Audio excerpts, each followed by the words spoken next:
ఒక చిన్న పట్టణంలో సాహితి అనే పేరు గల ఒక మంచి అమ్మాయి ఉంది. సాహితి చాలా మంచి పిల్ల. తల్లిదండ్రుల మీద గౌరవం గల అమ్మాయి. ఎంతో అందమైన మొహం తనది. సాహితి 12వ తరగతి పూర్తి చేసింది. మంచి మార్కులతో పాస్ అయింది. తర్వాత చదువు కోసం కాలేజీకి బస్సులో ప్రయాణం చేసేది.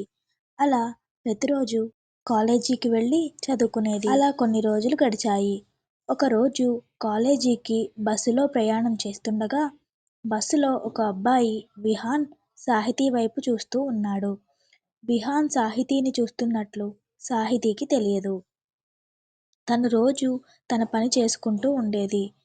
కానీ విహాన్ మాత్రం సాహితీని చూస్తూ తను ఎక్కిన బస్సులో ఎక్కడం, తను ఎక్కడికి వెళితే అక్కడికి వెళ్ళటం, సాహితీని ఫాలో అవ్వటం చేసేవాడు. కానీ ఇది ఏదీ సాహితీకి తెలియదు.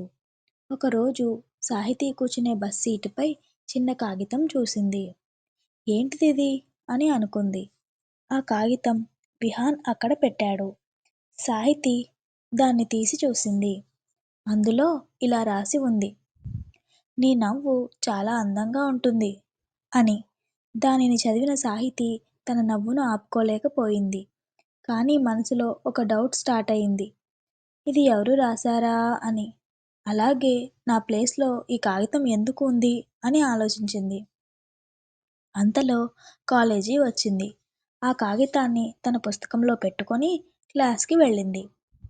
క్లాస్ వింటూ దాని గురించి మర్చిపోయింది. తర్వాత రోజు మరో కాగితం మళ్ళీ తన సీట్లో ఉంది. ఆశ్చర్యం కలిగించింది సాహితీకి. తీసి చదివింది. అందులో ఇలా ఉంది.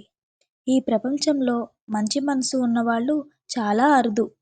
నువ్వు అటువంటి వారిలో ఒకరు అని ఉంది. ఇలా ప్రతిరోజు ఒక నోట్ వచ్చేది. కానీ ఎవరు రాశారో సాహితీకి తెలిసేది కాదు. కొన్ని రోజులకు సాహితీకి కూడా ఒక నోట్ రాయాలి అనిపించింది. సాహితీ నోట్ ఇలా రాసింది. నిన్ను నేను చూడలేదు కానీ నీ మాటలు నాకు ఆనందాన్ని ఇస్తాయి. ధన్యవాదాలు అని రాసింది. ఈ నోట్‌ని తన సీటు కింద ఉంచి బస్సు దిగిపోయింది. విహాన్ దానిని చదివాడు. చాలా సంతోషపడ్డాడు. దానికి ప్రత్యుత్తరం రాశాడు. నువ్వు నన్ను చూడటం లేదు కానీ నేను ప్రతిరోజు నిన్నే చూస్తున్నా అని నోట్ రాసి తన సీటులో పెట్టాడు. సాహితీ హృదయం వేగంగా కొట్టుకుంది. ఎవరు? ఎక్కడ?